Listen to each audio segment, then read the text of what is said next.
자, 우리 지금부터 이 펑션이라고 하는 새로운 문법을 살펴보겠습니다.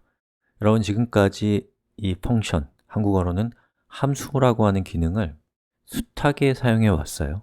다만 걔가 함수라는 걸 모르셨거나 또 얘가 함수라는 걸 알았어도 어떻게 만드는지 몰랐을 뿐입니다. 그래서 이 함수라는 걸 지금부터 살펴볼 건데요. 우리가 이제 리스트를 살펴볼 때 제가 여러분들한테 말씀드렸던 게 뭐였냐면 데이터가 많아짐에 따라서 그 데이터를 정리정돈하기 위한 일종의 수납상자와 같은 것이 필요해진다고 말씀드렸죠. 자, 로직도 마찬가지입니다. 여러분이 작성한 코드도 그 코드가 많아짐에 따라서 그 코드를 잘 정리정돈하는 그런 수단이 필요해지는데 여러분들이 이제 함수라는 것을 바라보는 첫 번째 시각은 정리정돈의 도구다 라고 바라보시면 좋을 것 같아요. 물론 함수는 그렇게 단순한 것이 아니기 때문에 되게 다면적인 면을 갖고 있지만 그 여러 개의 얼굴들은 사실은 하나입니다. 아무튼 이 함수가 무엇인지 우리 한번 같이 살펴보도록 하죠. 자, 우리에게는 함수가 낯선 것은 아니에요. 자, 예를 들면 이 프린트 괄호 열고 괄호 닫고 프린트라는 이름의 함수고 이 함수의 입력값으로는 컨텐트 타입 텍스트 HTML이 들어간 겁니다. 프린트라는 함수가 내부적으로 어떻게 만들어졌는지는 우리 몰라요. 관심도 없고요. 하지만 컨텐트 타입이라고 하는 저 문자열을 주면 프린트에 의해서 저 스트링이 화면에 출력될 것이다 라는 걸 알고 우리는 쓰면 되는 것이죠. 자, 여기 있는 리스트 dir도 마찬가지입니다. 제가 어떻게 구현됐는지 몰라요. 하지만 리스트 dir이라는 함수의 입력값으로 이렇게 데이터라고 하는 스트링을 주면 이 리스트 dir이라는 함수는 데이터라는 디렉토리에 있는 파일 목록을 리스트에 담아서 반환해주는 함수라는 것이죠. 낯선 것이 아니라는 겁니다. 자, 여러분 지금부터 우리도 리스트 dir이나 print와 같이 우리도 함수를 한번 만들어 봅시다. 자, 저는 신텍스 디렉토리에 func.py라는 파일을 만들었어요. 자, 여러분도 그렇게 해주시고요. 자, 우선 제가 해볼 거는 뭐냐면 평균을 한번 구해볼 거예요.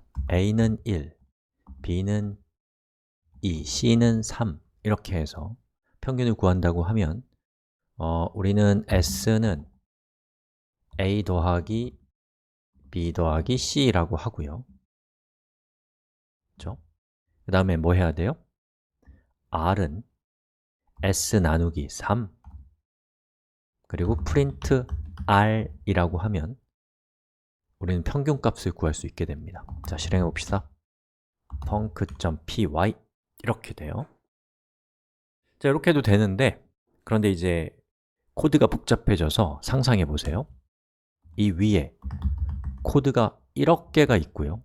그 밑에도 코드가 1억 개가 있다.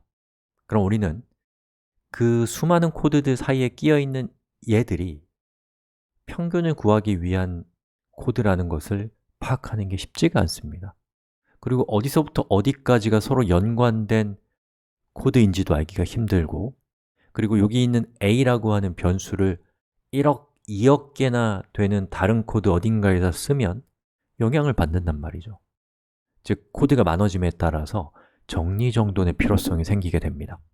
또 여기 있는 코드가 별로 실용적이진 않지만 만약에 아주 자주 사용되는 코드고 나뿐만 아니라 누구든지 저게 필요할 수도 있는 보편적인 코드라고 한다면 굉장히 많은 중복이 발생하게 될 겁니다. 이걸 하려면 우리가 또 이렇게 카피를 1억 번 해야 될 거 아니에요, 그죠? 자, 그럼 어떻게 하면 되냐? 함수를 도입한다면 우리는 행복해질 겁니다. 해봅시다. 자, 우선 함수를 만들기 전에 우리가 만들 것을 어떻게 호출하는 것부터 해봅시다. average, 평균이고요. 괄호 열고 괄호 닫고를 했을 때 여기 있는 코드가 실행되게 하고 싶다면 우리는 이렇게 하면 돼요. 자, df라고 하는 키워드로 시작하고요. 약속입니다. 그럼 이제 파이썬은 def라는 키워드를 만나면 이제 함수를 만들려고 하나 보다. 이름이 뭐지? 라고 생각합니다. average, 이 함수의 이름은 average구나 라고 생각하고 괄호 열고 괄호 닫고 콜론 그리고 이 안에다가 이 코드들을 copy and paste 합니다. 그리고 실행을 시켜보면 자, 보시는 것처럼 2.0이 나오는 걸 볼 수가 있습니다. 자, 그러면 여기 있는 이 코드를 본 사람들은 average라고 하는 저 이름을 보면 여기 있는 이 내용이 어떤 건지 몰라도 아, 이거는 뭐 평균을 내는 거겠지 라고 생각할 수 있는 것이죠. 즉, 가독성과 코드에 대한 이해를 쉽게 할 수 있습니다. 그리고 만약에 여기 있는 이 코드가 우리가 1억 개가 필요하다면 그냥 이렇게 호출만 하면 된다는 것이죠. 그렇게 되면 얻을 수 있는 장점은 코드를 획기적으로 줄일 수 있고, 그리고 만약에 우리가 여기에 그 평균값을 c를 4로 바꾸면 이것을 호출하고 있는 모든 곳에서 동시에 개선 또는 변경이 반영된다는 폭발적인 효과를 얻을 수 있다는 겁니다. 예. 그리고 이 함수를 정의한 부분을 봐도 어디서부터 어디까지가 같은 취지의 코드인지를 파악하기가 매우 좋다는 것이죠. 자, 이것이 함수라고 하는 기능이 갖고 있는 정말 위대한 특성입니다. 자, 함수가 뭔지 대충 아시겠죠? 자, 여기까지 하고요. 조금만 더 살펴볼 것들이 있어요. 근데 시간이 좀 많이 돼서